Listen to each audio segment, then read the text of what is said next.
To hell with it, he says, as he jumps back into the fray, dealing with glares and shitty lighting and substandard equipment. But hey, you've come to expect that, correct? Ah! See? See what we're dealing with here? Anyway, hope you're all doing well. It's been a while. Sorry I have not been around, but been busy. Been a lot of things going on in Binary World, and we thank you for everybody that's participated in buying the Live Panopticon album, Live Migration, and the Canis Dearest Independence to the Beast record. Both are doing quite well, and I appreciate that. I've been trying to keep up best I can with orders, and so far, so good. Pre-orders are shipped, and I'm just now on doing stuff that's coming in now, but we're getting there, and I appreciate all of you for it. Thank you. Last time we spoke, I talked about doing a big Manila Road expose, and it's just been a lot going on. So, and it's going to be a pretty huge undertaking because it's a lot to go through. And I realized I was focusing on that end. And in the meantime, as more and more time passes, I could have been doing updates and shit to keep you guys somewhat entertained. Share some music with you guys you may have never heard of. That's the whole point of this. Sharing information, talking about new bands. I got a lot of stuff to show, and this is honestly probably going to be a longer video. So if you do not have the stomach for that, then I suggest clicking off. But if you're ready to go, I got a bunch of stuff to show. First up in the background, if you can hear it, everybody's been talking about And Oceans lately, and I realized that when this band was hitting back in the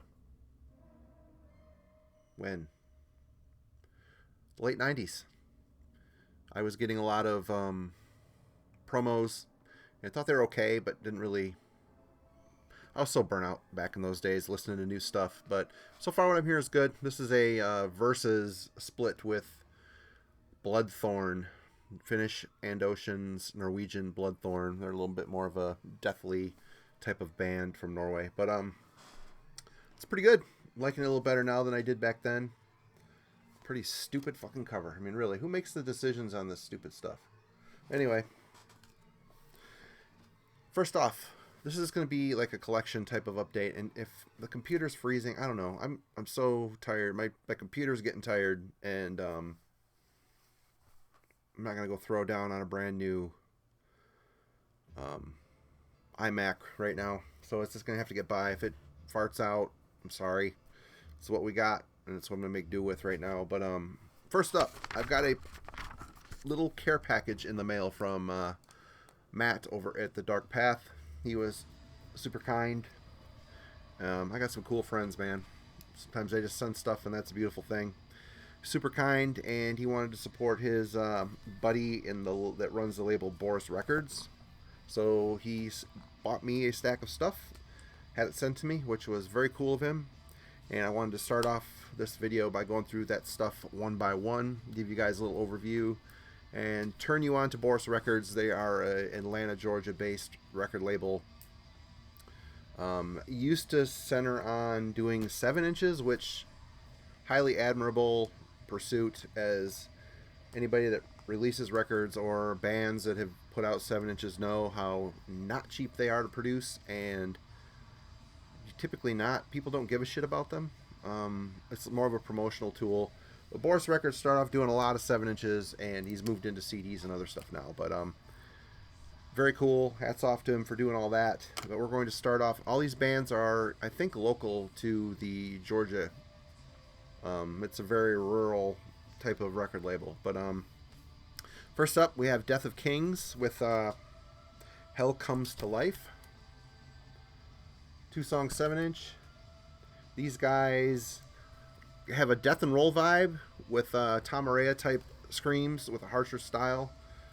Super catchy, well recorded, hard hitting, a lot of aggression in it. I say death and roll, probably think Entombed right away, and I don't get that vibe from here, other than the songs have a good groovy movement to them, but without getting cheesy. Very good record. listened to it a couple times. I've listened to all this stuff 2 or 3 times already, which is very cool. Next up, Morbid Slaughter. I don't think this has a name. Most of these have just 2 songs on them. This is the Morbid Slaughter 7-inch. The band. These guys are very straightforward and primitive and feature primitive riffing. They have a rocking black metal vibe with focus on dimensionless but primitive. So that's kind of, they go hand in hand. Primitive songs, but they're catchy. And the vocals, very ghastly, breathless snarl.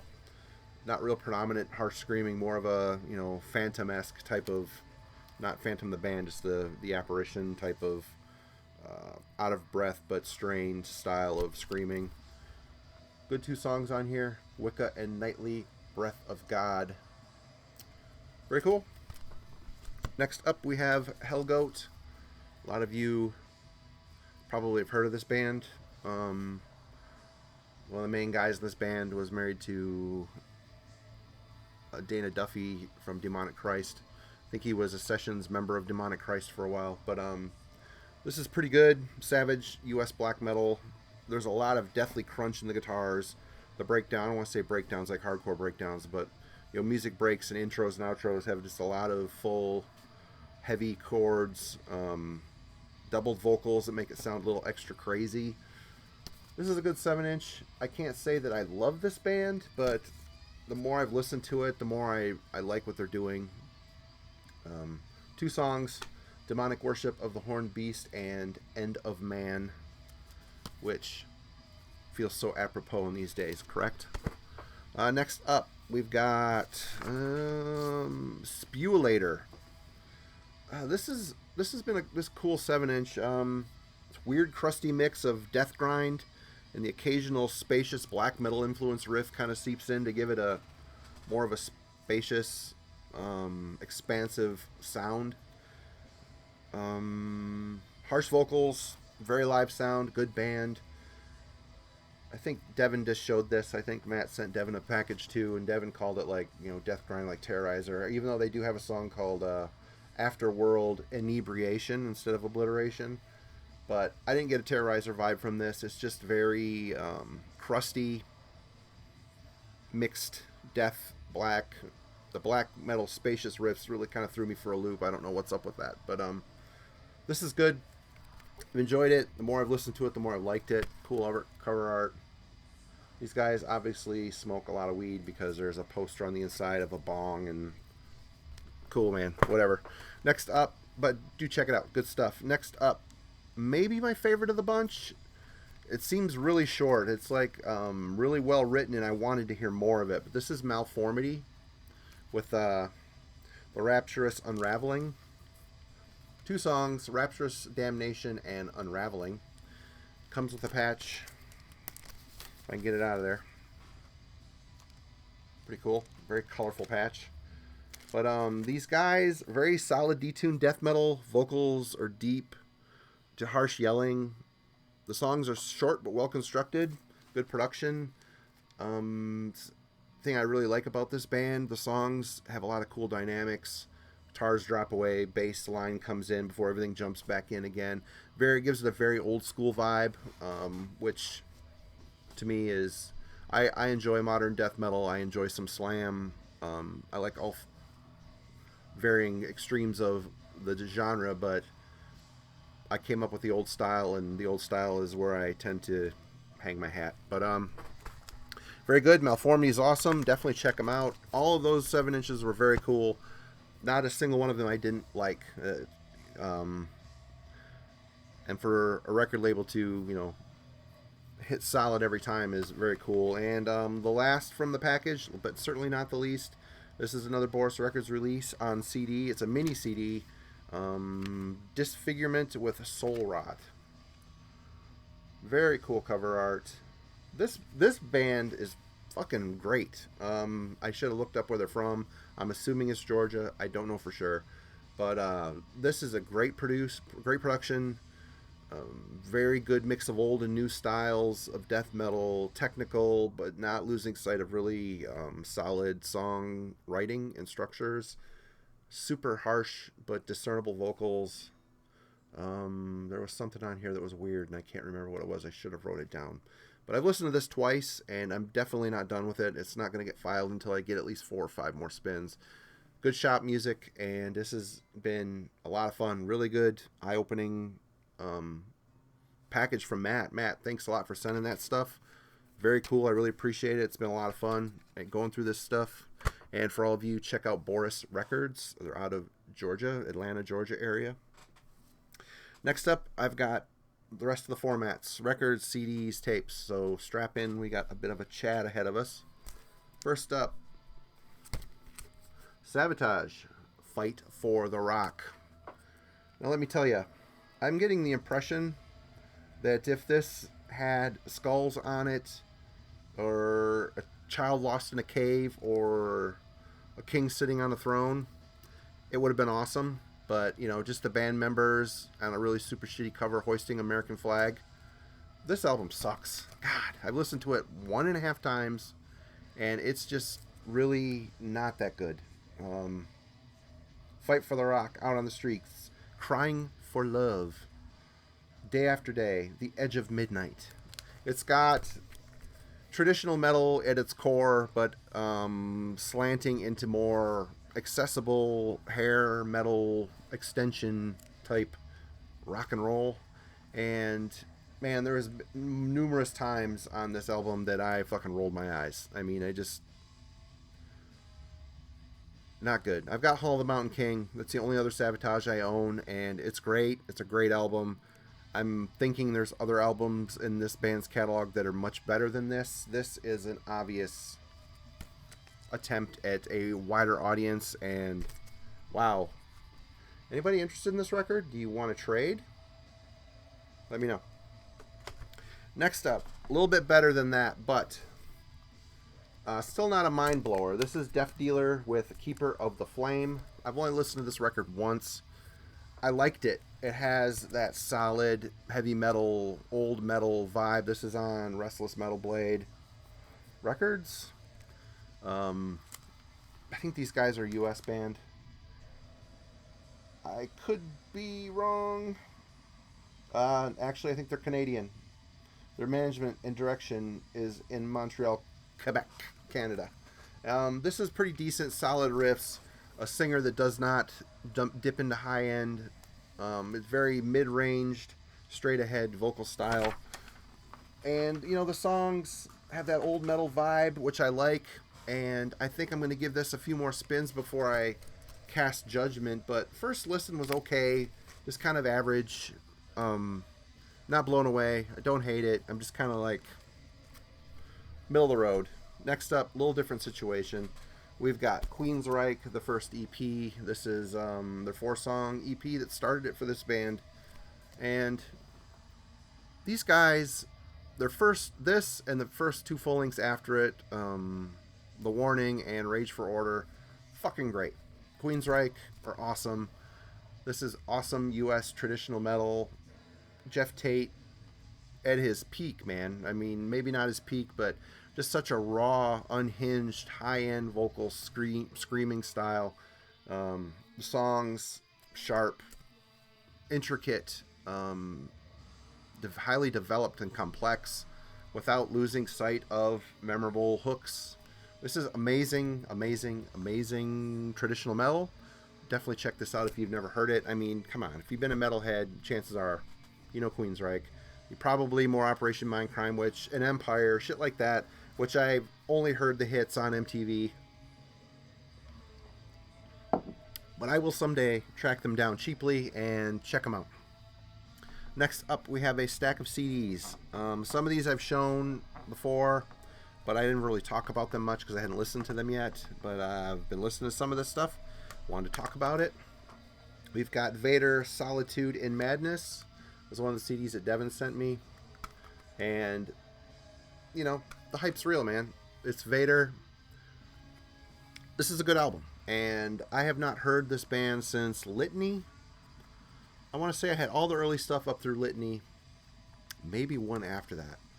So there's a gap where I have not heard them. And not having heard them in a while, guess what? Here's the newsflash. Sounds like Vader. Super tight. exact sounding death metal. The drums are perfectly in line. The music falls right on the fucking edge of the top of the beat with the drums. Super sharp, catchy, but violent death metal riffs. Peter's vocals, gruff shouting style. Sounds, I mean, there's a lot of death metal bands that sound like other bands. I mean, Vader, they kind of started off as a Slayer worship band and evolved into this death metal juggernaut. And this is a great album. I mean, the cover art's fucking sick. Super cool. I don't know exactly who did this cover art. Yep, Wes Benscotter, which color me a bit surprised because I typically tend to think his shit's okay. But very good album. Check it out. I mean, don't go into this expecting something new or exciting. It sounds like Vader. Next up, finally, after a million years, I got this for $4.99 from Armageddon Shop. Into the Mirror Black, Sanctuary.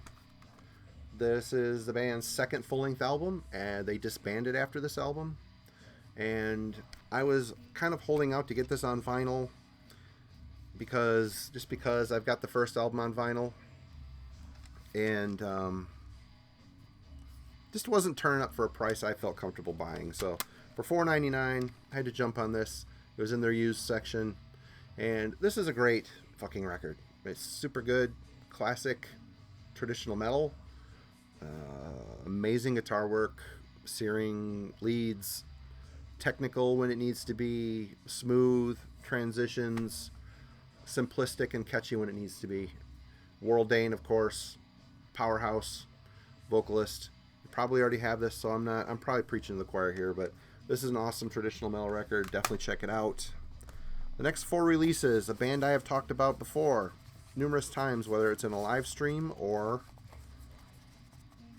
on my channel, and that is NFD from England. I have 4 releases by these guys. I think I need one more of their full lengths to have them all, but this is essentially Tony Pettit from Fields of the Nephilim. Fields of the Nephilim tried to reunite after the Zune, the Nephilim Zune album, and it was, I think, just Tony and Carl. Didn't work out. Carl continued on with Fields of the Nephilim. Tony started NFD, which is essentially a Fields of the Nephilim tribute band because they sound like a slightly modernized version of the first 2 Fields of the Nephilim albums, being Dawn Razor and the Nephilim. This shit's great. He found a singer. The guy's name is Bob. I want to say his name is Bob. Found a singer that sounds just like Carl. He can actually sing clean and well.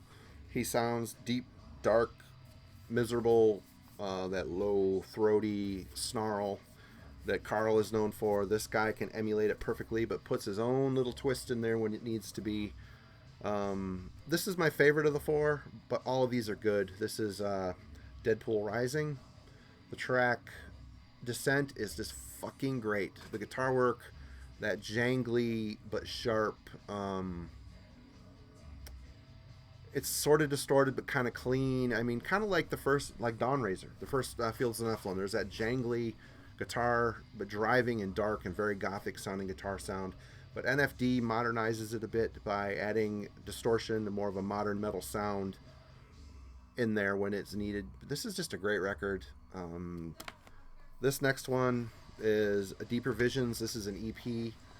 It's got a handful of remixes and new studio tracks, and then 4 visual videos on there, which I of course have not watched. That was such a big thing when this came out. This came out in 2008. In the early 2000s, videos on CDs was a big thing. I've never watched any of them.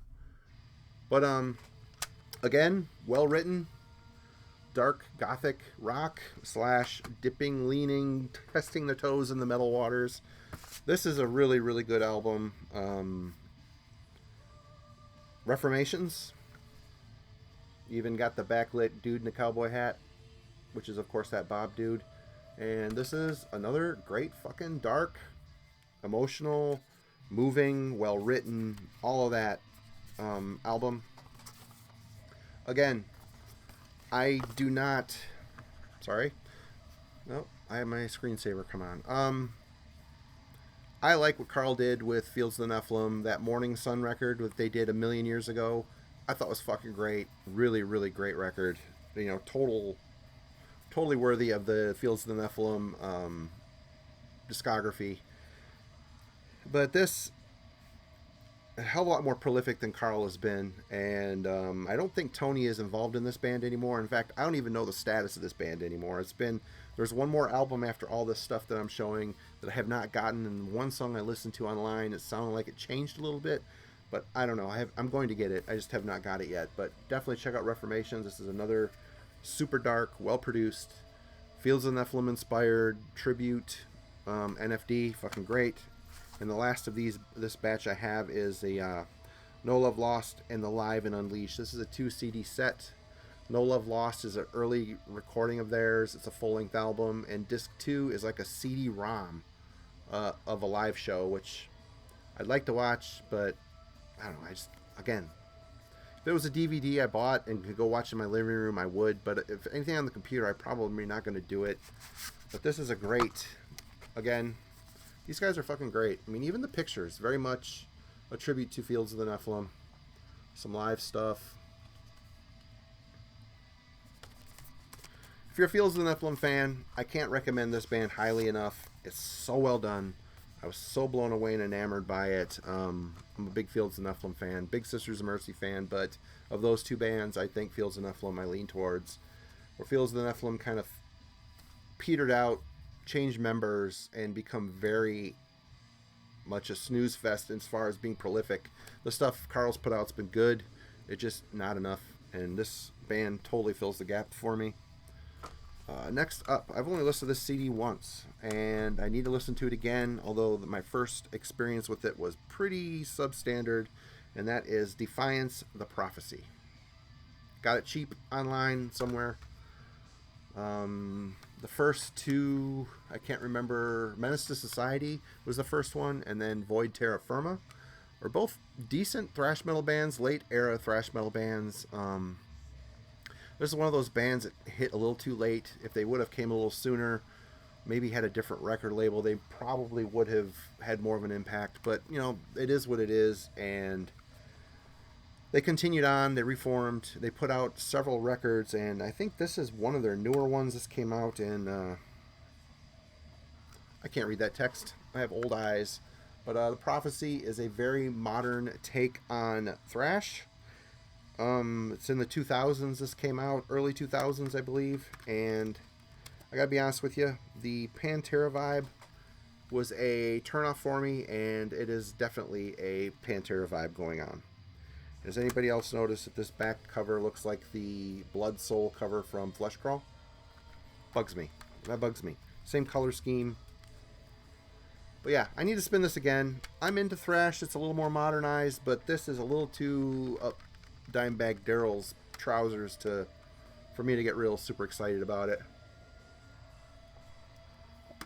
I will check back after I've listened to this a few more times.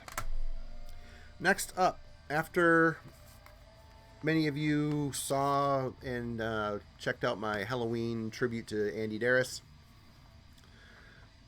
I realized I didn't have any Pink Cream 69, mainly because the name is stupid, and I thought it'd be more glam metal, which, to be honest, kind of is.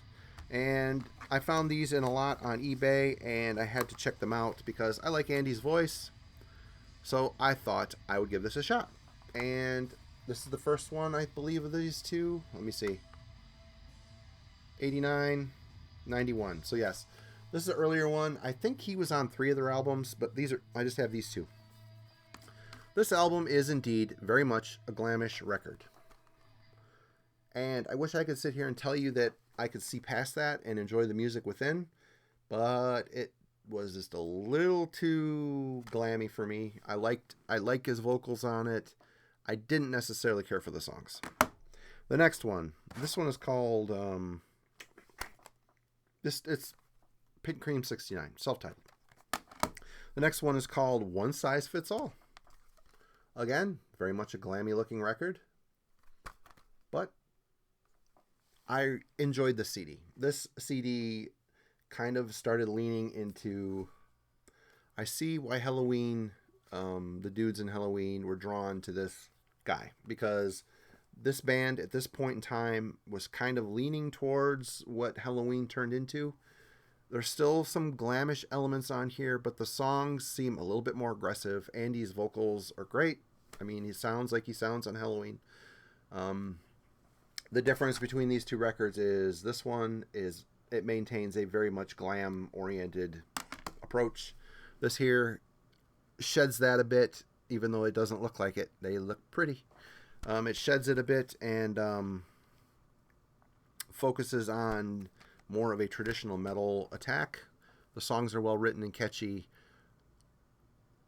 There's songs on here that could have been Halloween songs, let's be honest. I mean, Andy was writing some of this stuff here, and he became a prominent writer in Halloween. So you can kind of see where his head was at, and when he left this band, he took that to Halloween. And of these two albums, you definitely need to check out One Size Fits All if you're open-minded and you enjoy the Andy Darris era of Halloween. This should be a CD that you can appreciate. The other one, you gotta be into a more LA style of rock than I am. I'm not. I like some glam, like Rat, maybe early Crew, but that's about it. That's really about it. But check that stuff out if you are curious, like I was. I don't regret it. If there's another album he's on, I'll buy it. Next one, we've got Fimble with Remnants Ferd. This dude, I wish I could remember what bands he's in. Is this the guy that was the Gorgoroth drummer and then ended up being that Viking band? Why can't I remember their fucking name right now? It might be him. It might not be him. This is on Modern... Nope. CD Productions. Anyway, this is Norwegian black metal. Solo effort. I can't say that I love this record. I'm a big Norwegian black metal fan from this era. I thought this was the mid-90s, but it's not. This came out in 2007.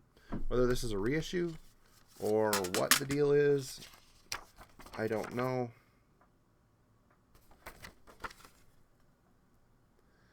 But, yeah, I've listened to this once. The songs really kind of wandered.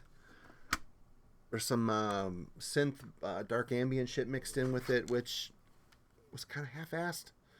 The black metal itself seemed very trying to mimic the sound and style of its geographical location and the mid-90s era, but just the songs just did not hit me. Again, I've only spun this once. I need to dig in again before I keep or pass along the CD.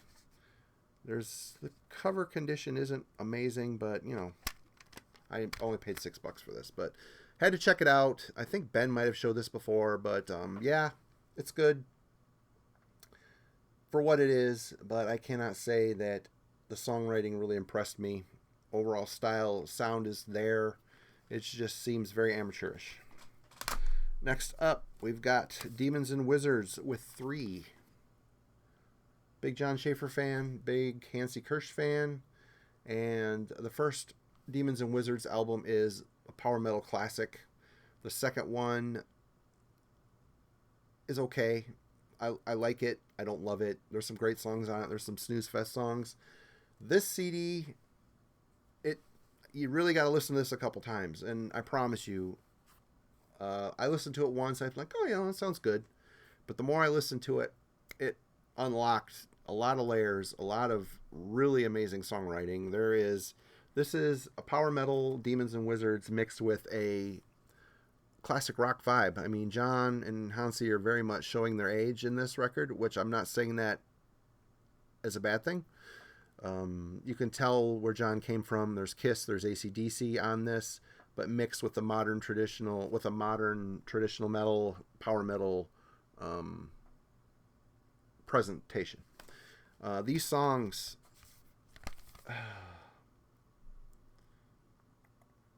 I've listened to this a bunch, but I've never really connected with which song was which. I just kind of take it as a whole album.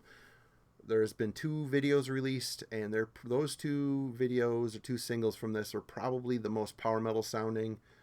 Middle and towards the end, there's a couple real, like, there's a song that kind of really sounds like an AC/DC riff, and there's just some very powerful, emotive shit. It sounds like about a father. I don't know, but it's very emotional, very emotive. I keep coming back to this, and when I put it on, it's like, okay, I'm going to clear the next few hours musically for this album. I'm going to play it probably 2 more times after I play it. I still haven't fully digested it, but I'm really loving what I'm hearing. Demons and Wizards. I mean, it sounds a lot like Iced Earth with Hansi singing on it from Blind Guardian. John may twist his songwriting style a little bit to accommodate a different band, but still, you know, his down-tuned, super tight crunch, palm-muted crunch, very much on display here. Just really good songwriting, a lot of passion, a lot of great harmonies. Hansi sounds amazing. Definitely check out 3 by Demons and Wizards. How are we doing here? Oh, you know, we're just talking away.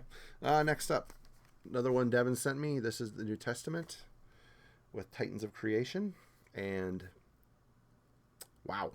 I mean, I like Brotherhood of the Snake, but this is just a way more complex and deep, hard-hitting record.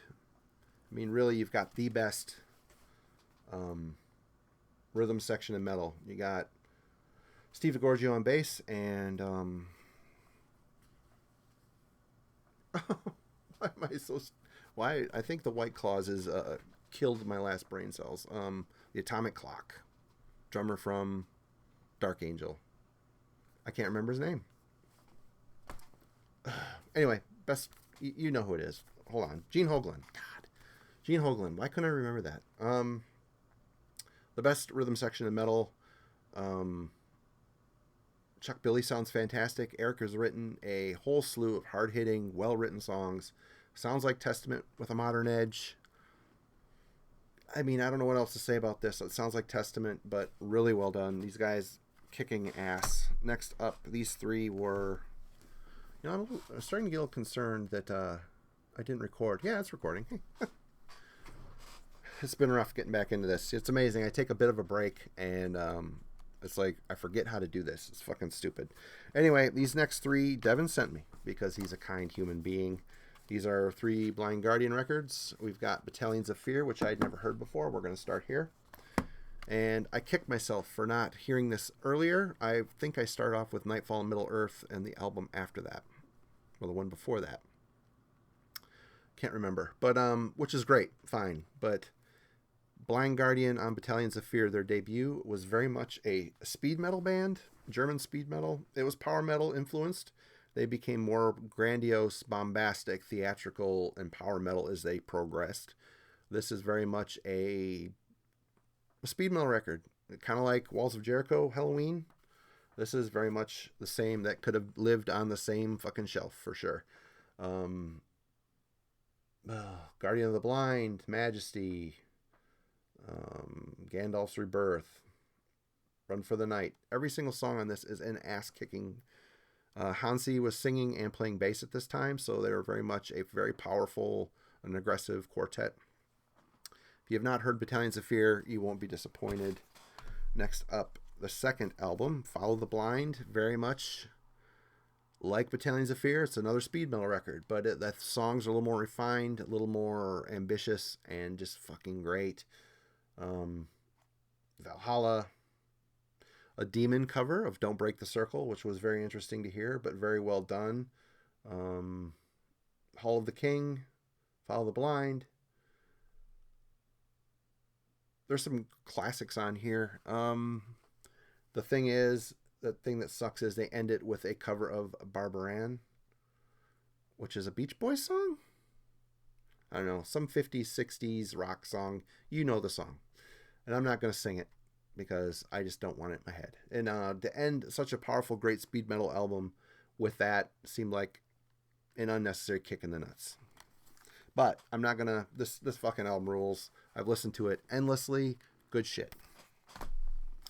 Next up, another one he sent. Tales from the Twilight World. Again, speed metal, but getting a little bit more refined. I think you're starting to see more theatrics entering into this. This is very much a. I'm assuming this is a concept record. It's got Kai Hansen on it, singing some lines like he's playing a part. Kai's production, his vocals they seem a little out of the mix, if that makes any sense. It almost sounds like he wasn't a part of it. His voice doesn't really gel with the rest of the production to me, but that's a minor nitpick. This is a great record. All three of these have, the original mix and master, and the second CD, or the first CD, is a remix of the same album. So that's why they're double CDs. Very cool that Nuclear Blast did that. It's kind of cool to have both. You can compare, which I don't. I usually just go for the original. Yeah. He also sent Tokyo Tales, which fucking amazing. I think it's in my other vehicle. Last of the CDs. I was playing this on one of my last collection updates, and it is lethal programmed. And a lot of you commented that it sounded like Jeff Tate. This album sounds like Queensreich. The guy that's singing sounds just like Jeff Tate. Maybe not as good of a singer as Jeff Tate, but we digress. I've listened to this a bit. I've enjoyed it. It's on Metal Blade and Music for Nations. Very good band. Very good CD. If you're into traditional metal, this will not disappoint. That's it for the CDs and the records. I've got a little stack of tapes. I've recently gotten tired of my tape decks taking a shit.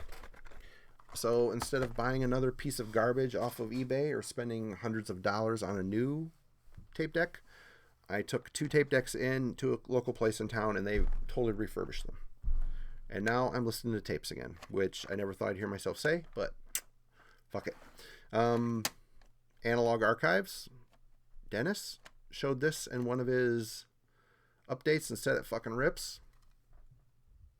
Guess what? It fucking rips. Never heard this before. I would say this is thrash metal with proto-death leanings. Super hard hitting.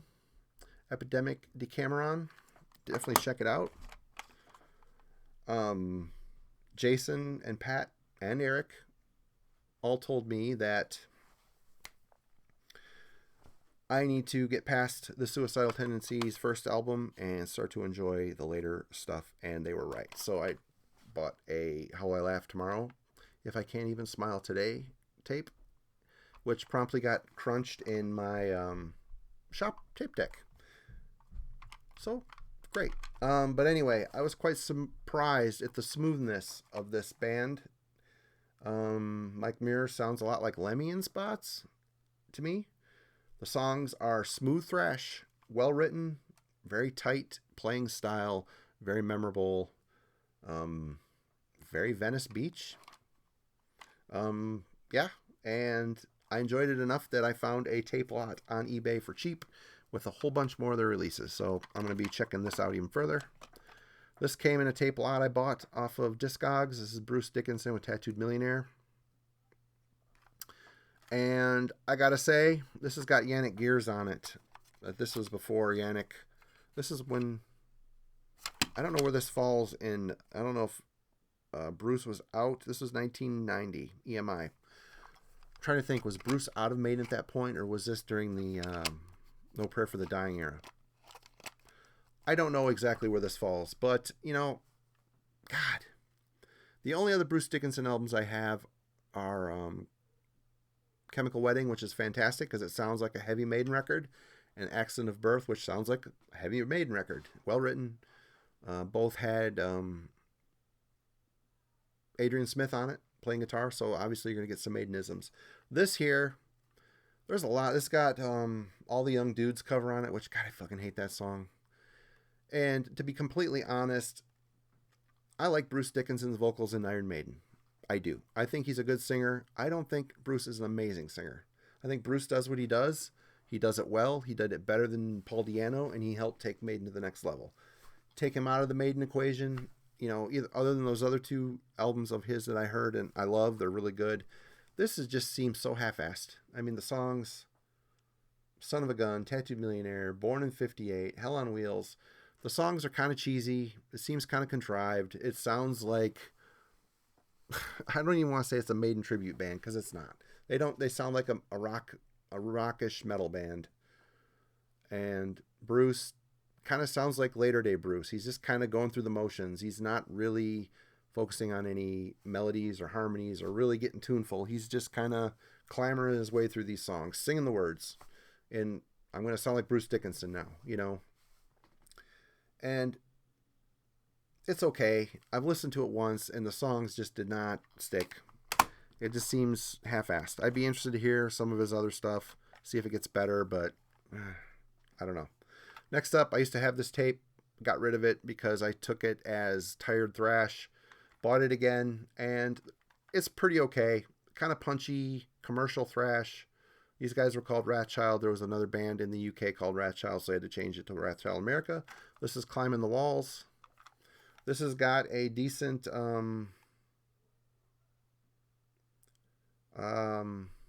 Pink Floyd cover on it of, I don't know. I don't remember. It's decent. And this is good. It's punchy, really super clean bass cuts through. This is on a major label. This is on Atlantic. So they got a good recording budget, and it sounds like it. It's the fact that the fire is kind of produced out of this band. It's a very dry sounding record. Punchy but dry. But there's no aggression. Clean style vocals. They sound like they're Southern, to be honest. Like maybe Texas. They got that sound. But it's okay. Pat tells me their second album's better, but I had to revisit this and see if it was as bland as I thought it was. I've listened to it a couple times. I do like it. I don't love it, but I got it for cheap. We're all good. Here's a band that I always avoided. I had friends that bought this band stuff, and it always just kind of went, meh. But I got this super cheap online, Armored Saint, March of the Saint, and meh. I like it. Traditional metal. John Bush has a great song, good singing style. This is on Chrysalis Records, which is Pat Benatar's label back in the day. So this is like really weird that Chrysalis picked up Armored Saint. I like it. Pretty traditional metal, well written. It just seems a little dry, a little predictable. The more I spin this, I like it a little bit more every time. But yeah, it's not blowing me away really. But it's okay. I mean, I don't know what to say. You all have heard this band. I'm a little new to it, and actually being able to sit and listen to it has been a fun expedition. Will I get more old stuff? Maybe. If I get it cheap, we'll see. Next up, this was a band. I go in Bandcamp. I mean, Bandcamp is an incredible tool for artists and labels. It's an incredible tool for consumers and music fans. And I'm an old guy. I would rather buy physical product. I use Bandcamp as a tool, but I get in streaks where I'll just go and buy stuff. And I'm still very much a blind buy kind of dude. But I came upon, I think maybe Ben sent me a link to this, maybe not, or maybe I just come across it myself. I don't know. Coagulate, the Art of Cryptosis. Pro tape. It's pretty good. Modernish, filthy death metal, trying to sound old. The songs are decent. They didn't blow me away. I've listened to this tape once because there wasn't anything really on it that I hadn't heard before, and the songs didn't have enough pizzazz, for lack of a better word, to really hook me in after one listen. Again, I'm not going to file this until I've spun it a few more times. Decent death metal, but not, blowing anything away. Next up, English thrash and me have, Sabotage, History of a Time to Come, and Dreamweaver are the first few Skyclad records. Godly. But bands like Cerebral Fix always really seemed odd to me, and Zentrix is another one. Zentrix just kind of seemed like late era thrash, where thrash was starting to peter out and death metal was coming in. Cerebral Fixer is another one of those bands that skated along the cusp of that wave, and this is their Tower of Spite record. This is actually, listening back to it again with fresh ears, pretty good record. They have a unique sound. The guy's got kind of a screechy snarl to his screaming style. Kind of unique. The thing that's kind of, there's some moments on here where they kick it a bit faster, and that kind of, gets my attention a bit more. But this band centers heavily on a mid-paced crawl. They kind of lack dynamics. It's like full-on mid-pace or, a quicker double bass gallop. They don't really experiment much with their songwriting. Not that I want them to be fucking thrash version of Dream Theater. I'm just saying that they're kind of stale in what they do. They do what they do, and that's about it. This is a good tape. I'm glad I got it. This is another one I got from Armageddon Shop for cheap, like $6. And, $9.99. I lied. It's been cool getting this. I also got their Bastard CD, which I'll talk about when I get to it. Okay, I'm glad I have it. I got it for a good price. It sounds good, and I'll spin it more and maybe get a little more accustomed to what they're doing. And the last one for this long-ass 46 minutes, man, I'm sorry. 46-minute long rant is Wargasm's Why Play Around. This album, on profile, kicks ass. I mean, Boston area thrash. There's a good punch to it, good aggression. Even though there's a lot of mid-paced stuff going on, there's a good aggression and push to it. And the guy's got like a rough, clean singing style, and it fits his music perfectly. I've got another one of theirs on the way. This is just one of those bands that fell through the cracks for me back in the day. I'm glad I checked it out. The only thing it's a drag is, and it didn't say this when I bought it, is there's writing on it in marker. I'm hoping that it's a signature of an autograph. But it's hard to say. It's probably autographed, but the band's names are not in here, so I cannot. Just a black insert. Yeah, I mean, this is a good record. I enjoyed it, and enough to spin it probably 6 or 7 times, and I got more coming. But that's it. You're probably going to be seeing a little bit more of me, because I've got a bunch of CDs and records to talk about, and I know I got some other stuff coming from folks of the VC Love Train, and it's good to be back, and I'll get to that Manila Road piece eventually. I'm not going to beat myself up over it. It'll happen when it happens, and when it is, it's going to be a monstrous video. But thank you one and all for watching, and I appreciate all of you, and take care.